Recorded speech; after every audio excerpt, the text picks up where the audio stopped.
One of the key themes that have emerged this morning already has been around workforce, actually. Have we got the right people out in our communities making the difference? Because that's what we're all here to achieve. Clearly, the paid workforce, they're crucial to this. Day in, day out, they get up, that's their job. But what about people who aren't paid, who simply have a passion to help other people and to volunteer? Potentially, these people can have a stronger reach into communities and arguably more influence than we could ever have as paid workforce. So our next speaker is really going to challenge you around that.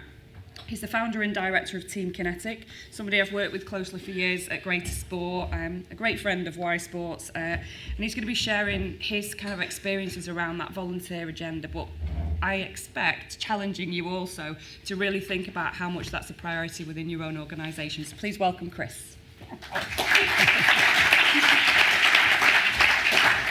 Ready to go. That's what it was. Good morning. It's a real pleasure to be here today to actually talk about volunteering. When we started off some 10 years ago, it would probably been unthought of that you'd be stood up in front of such a esteemed company talking about volunteering specifically as an entity on its own. So it's really nice to be here. The introduction's been covered. I founded Teamkinetic, as I say, some 10, 11 years ago. It's a web application that lets you recruit, onboard, train, develop, identify your volunteers, identify your volunteer talent, and help use that talent more effectively across your particular organisations. And when I was planning to talk to you today about volunteering and specifically around what we've done in Greater Manchester, we just renewed our contract with the City Council and we'd expanded it quite considerably. And I was going to talk about the way we'd reinvented volunteering in Greater Manchester, but as it turns out, if you do a large IT project in the public sector, specifically around volunteering, 6 months probably isn't enough time to get that done. So what we're going to do is talk about the lessons on the way so far and hopefully share some of the learnings we've picked up and some of the things that hopefully you can take away to your organisations and use beyond today. So why bother with volunteers? Surely they're just going to turn up and do this stuff anyway. And already from this morning, you've heard all these stories about people that are out there making a difference, you know, be it a buddy, supporting somebody at a boot camp system. You know, whether or not they define themselves as a volunteer is by the by. If they're not getting paid for it and they're out there doing it, these people are important and they make a real difference to people's lives. So we've got a real mix of people in the room today. I reckon some of you probably work for organisations that are volunteer-led. True? Yeah? Some of you probably work for organisations that very much require volunteers to make your day-to-day activity take place. Yeah? And some of you volunteer yourself, I would like to think. So what I'm trying to get over is the importance that volunteers have to your organisation, okay? These people, what we call the doers, can make a massive impact for your organisation at a community level, at a regional level, and all the way if you go to your boards at a trustee level, okay? And it's how we identify those doers, how we get those doers doing more. So I'm going to start with a couple of figures. The NCVO in 2016 suggests, oh, wait a minute, come on. I've lost a slide. Sorry, the NCVO in 2016 suggested 20 million people reported they volunteered. So that's a decent number of people. They've given over 100 million hours of their time to the causes they believed in, and they were supporting 164,000 voluntary organisations. Now, I suspect that 164,000 underrepresents the informal groups that are out there and the people that are doing this kind of stuff that don't define it as volunteering. So I think the real question we've got to ask ourselves is, can you ignore your volunteers? Is it possible within your organisation that you are taking them seriously enough? Go on to this slide now. There we go. I love this stat. Depending on who you believe, volunteering is worth something between 40 and 200 billion to the economy. There's a man in the front row here smiling because he helped come up with some of these figures. These figures aren't mine. This is Andrew Haverday from the Bank of England, Chief Economist at the Bank of England, who did a piece of work a few years back that suggested that volunteering is worth this massive amount. It puts it somewhere between I think it's somewhere between oil and gas and the cardboard industry. So, you know, you've got a bit of a range there, but it gives you an idea. The takeaway from this, though, is that volunteering isn't free, okay? It's not free to you as an organisation. It's not free to the individuals who give up their time. We have a misconception often that volunteering comes at no cost. And I would challenge that a little bit today, and I want you to think about whether or not you're investing correctly as an organisation, whether you understand the volunteer experience for your organisation and each of the individuals at every level of your organisation, what that looks like, why they do it, and are you making it easy enough for them? So I've got a couple of questions. You've got to get your little buzzers, points make prizes and all that. We'll keep it nice and simple. I made it a bit fancy when I wrote the question. Who in the room volunteers? Who in the room has volunteered in the last 12 months? Yes, I have. No, I haven't. I'm not sure. I'm not going to preempt it, but if the NCV are right, about a quarter of you should say, yes, you have, I reckon. If 20 million people are working at about 80 million in the country. Should we have a look?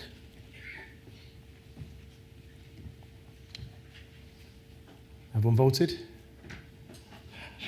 Obviously, you guys are outliers. But it does sort of back up my point that it probably was underreported. But this room is probably not the normal standard population. But that's great to see. The next question is a bit more interesting, I think, though. If you had to signpost someone to volunteer, where would you send them? And you've got 5 options there. And this isn't an exhaustive list, but it's just to get you thinking.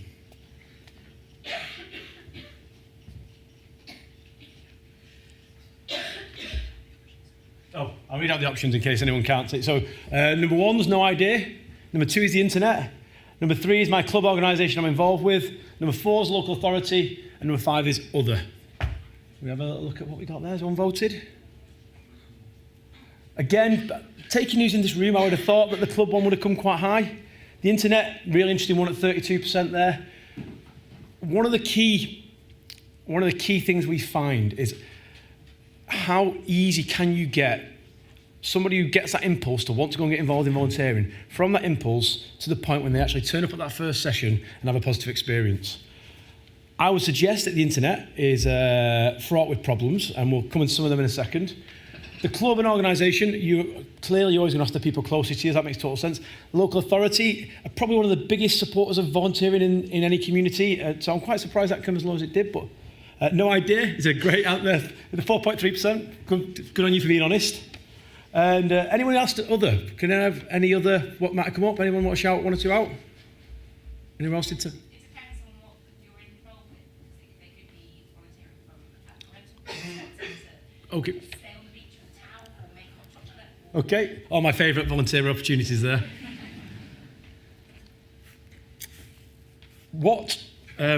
I think what that slide brings into focus from our point of view as a technology provider, we're a social technology company, is, yeah, you can put them back now, thank you, cheers.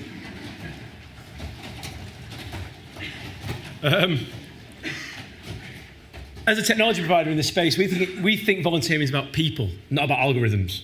Okay, it's an important distinction to be made here that volunteering is people to people. It's not necessarily about computers, but in this ever-changing and fast-moving world, the computer plays a role, and we've all run around with these little things in our pockets that are amazingly powerful, and we can use these to leverage people's involvement in the sort of wider community. We think at the minute the positive messages behind volunteering are more important than ever. We think they're more valid, and we think they're the kind of thing that we should be talking more about. And they cut across every organisation, pretty much, that stood up and spoke so far. You know, the benefits were well known. We've got loads of evidence that volunteers are happier, less lonely. They're generally healthier, and we all, in our heart of hearts, know that it's good to get our communities together because it builds social trust, it builds social cohesion, social capital. All these things that we know are really positive. We want to be looking at every stage of how we can improve this, how we can develop this. It's been said that we live in interesting times, and that's never been more true than I think in the current political climate of Brexit and Trump and all the things that are going on in the world. And all the things I mentioned before, social trust and social capital, I think are more important than ever, certainly at that community level where a lot of this stuff's been damaged by things that are going on at a national and international level. The internet's provided us with some unique opportunities to build these immense social networks. Some good, some bad, and they range from the global to the hyperlocal. But we believe that if technology is used for good, we can bring disparate groups of people and they can coalesce. And we can build these strong communities. And this is really what Teamkinetic is all about. It's how we create these communities and we support these communities. The UK has a number of national systems. There's doit.life, there's volunteerwales.net, there's Volunteer Scotland, there's Join In. And this infrastructure allows a one-stop shop type approach where lots of opportunities can be put in one page. But as was said from Sport England this morning, that's not necessarily the best way to go about things because it's very hard to attract an audience with a one-stop shop. Teamkinetic speaks to all these massive brokerages, which is useful for the internet because it means things end up in one place and you get in Google, that's a useful thing to have. However, Teamkinetic is significantly different to these national systems. What we're able to do is we're able to build a system that is bespoke to the organisation, that allows the organisation to brand that system, to set that system up so it's appropriate for their audience. I'll give you the example. England Hockey used a system for their World Cup, the Women's World Cup recently at Olympic Park. They wanted to specifically recruit and talk to their volunteers during that event. This wasn't a generic, I want just random people turning up. They very specifically knew who they wanted to recruit. They wanted hockey people to be on that hockey event. The same for the Youth Hostel Association, one of our third sector clients. In the summer, they have hostel managers that are volunteers that go and do 2 weeks. They spend 2 weeks of their summer holidays volunteering in a hostel, managing it. These, again, are not random volunteers. This is a very high-level, particular type of opportunity that has a lot of access requirements and a lot of training requirements. They need a system that talks specifically to that audience, not something that's generic, not something that just is a one-stop shop. We do understand, though, that these national brokerages and the kind of systems we offer, and there's others that are out there that offer similar kind of stuff to ourselves, we all operate in the same space. And we fundamentally believe in open data and set standards. And one of the things we talk, the title of my presentation is this golden thread. We believe the golden thread is sort of two elements. One is the opportunities, and being able to find the opportunities anywhere is the first part of that golden thread. And the second part of that golden thread is when you get the data of what that volunteer's done and where they've done it, we can use that to better inform our next opportunity creation process. So we're actually improving the process for the volunteer all the time. So we're going to come over to my hometown, Manchester. You may or may not be able to tell from my northern twang. I'm from that part of the world. It's where we kicked off as a company some 10 years ago. And our first customer was the City Council. And over the next couple of years, we managed to pick up all the local authorities. And then we started to pick up some of the universities. So we got 4 of the universities and 10 of the local authorities. We picked up a number of the local health providers. So we got the biggest health trust in the country now. It's the Northern Care Alliance. We have the biggest CCG in the country, which is the combined Manchester CCG, and a number of the smaller trusts. We picked up the CSPs. So like I say, it's been a pleasure to work with everyone over the years on this kind of stuff. We picked up Greater Manchester, Greater Sport and Lancashire Active. We also started to pick up some national partners. People like England Athletics, England Touch Rugby, England Hockey, Badminton England, the Youth Hostel Association. And as much as it pains me as a lad from Manchester, we picked up Liverpool Football Club, who are doing some amazing work. But and they're in there as well. The key thing the unique way we built our system, and this refers back to this golden thread, is a volunteer can sign up to any of these applications, but find opportunity data from any one of them that's on that board there. So if I signed up in Rochdale, if I was a young girl in Rochdale that wanted to go volunteering, I could sign up to my local Rochdale site, but seamlessly end up volunteering for Liverpool Football Club, for England Hockey, for the local hospital, without having to recreate accounts, without having to go and sign up anywhere else. I have a seamless, straightforward, barrier-less method to find what I'm interested in and be able to get on it as quick as I can. That's the key thing when we're looking at volunteering. Okay, better speed up. So all this stuff's GDPR compliant, of course.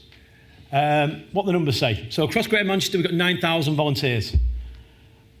Over 500,000 hours been verified over the last 2 years across the Greater Manchester area. 23% are reporting the volunteer for multiple organisations. So that golden thread, we can actually see it there. That 23% is telling us these people are doing things. It's the classic thing. You want something done, ask a busy person. These busy people are the ones that are doing stuff all over the place. And 18% report they regularly volunteer. Now, 18% you think, oh, that doesn't sound as much as you like. This is 18% of people actually reporting. There's an awful lot more people doing it, they're just not telling us. But we can infer a lot from the 18%. We can pick up a lot of information. We have a much greater understanding because of the way we built the system as to what people are doing, when they're doing it, why they're doing it. Those kind of key questions that help us improve the performance of our volunteer programme moving forwards. So, what can we take away from all this for you guys? We always like to leave you a couple of lessons. First one is, rule number one of volunteer management: if you don't ask for help, you won't get any. Okay, it's really important. If people don't know you need help, they won't offer to help. The way we've built our system, it allows you at a club level or a local organisation level to ask your friends, because that's where 47% of people said that's what they did. So that's what you've got to be able to do. So it makes it very straightforward to be able to point someone somewhere to say, this is what we can do, this is what you can do to help us. You can share it on social media, you can share it by email, you can share it by text message, you can create posters, you can use notice boards. It's all built in there, very straightforward to be able to create these opportunities and get them shared, let people know what you need from them. The next one we've got, there we go. Rule number 2, be clear and explicit about what you want people to do. It matters how you ask. It's important that it's clear what you're asking someone to do. If I was to be asked to take on a role that there's no beginning, no end, I wasn't quite sure what was involved in it, I would make as many excuses as possible to not get involved in that role, because I know I'll be stuck there for the rest of my life doing that role. So you've got to be clear and explicit about what you want people to do. People don't like committing to open-ended stuff. You've got to make it easy. You've got to make it easy for people to get involved. You've got to make it easy for people to stay involved. You've got to make it fun. You've got to make it rewarding. You've got to make it satisfactory. You've got to understand if it's going wrong, why it's going wrong. And you've got to understand when it's going right, how you can share that with the other parts of your organisation. And finally, you've got to say thank you. People like to be recognised for their hard work. People who go above and beyond for you should be recognised for what they do. Don't be scared of telling them how important they are to your organisation. Let them know what they mean to you and what they allow your organisation to do, because if you don't do that, you will lose them. A little bit of guilt is not a bad thing. Make them know that if they leave you, you're going to be in a worse position. Just putting that out there, just letting you know on that one. Volunteer management, it shouldn't be expensive, it shouldn't be difficult, it just needs a bit of forethought. It needs to be thought at board level, at local level. It needs to be considered right across your sort of management structures. And if you want to talk to us a little bit more about it, my details are up on the board, and look forward to speaking to you at lunchtime. Thank you.